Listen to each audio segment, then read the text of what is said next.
The red ball drills help to create a culture of security awareness, which is one of the biggest challenges for any security director, risk manager, CSO, is how do we build a culture of awareness where people are engaged in security without having them feeling like they're living in fear.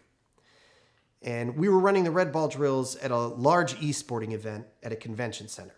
As we were sitting in the command center and we were running red ball drills, one of the employees from the client came up, took the red ball, and set it in front of me. And I said, are you running a red ball drill on me right now? And he goes, yes, I am. Now, this particular client, we've been running red ball drills with since 2015. And we've run it at all of their major events all over the world. And it's very integrated into their culture. People come to us saying, I have a great scenario. Can we run this scenario? And I was like, that sounds good. But this particular day, he took the ball, set it in front of me, and he goes, I have a good scenario for you. And I said, that's great. What's your scenario? He goes, Roe v. Wade was struck down this morning.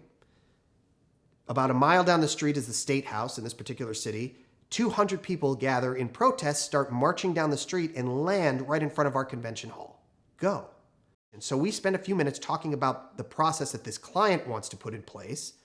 And then I took the ball over to the command center for the convention center, asked them the same question in terms of what are their procedures for a protest outside.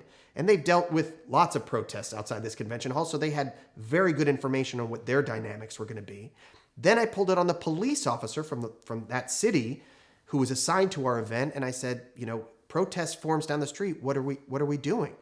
And he, surprisingly, he answered, I'm assigned to your event, so even if there's 200 people outside marching, I'm with you guys. I'm not leaving.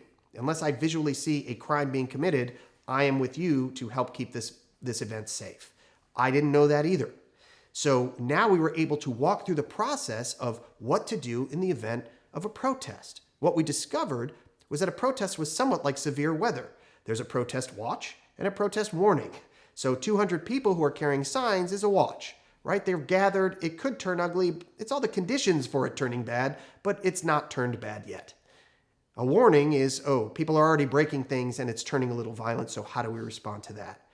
So we were able to spend 45 minutes all the way up to the general counsel of this particular company to say, what would we do if a protest came from outside? Because this particular event had a large number of children associated with it. Not 4 hours later, that day, a protest of 200 people formed at the State House and marched down the street and landed in front of our convention hall. And instead of trying to make decisions in the midst of an event, we had literally discussed it because one of the clients had the wherewithal to think, this happened today. I know red ball drills. I want to go talk through this process. And we did. And we developed culturally relevant process and procedures for this client in that convention hall and saw immediate process improvement so that we were ready to handle it when that protest landed in front of our convention hall. That's how the red ball drills work.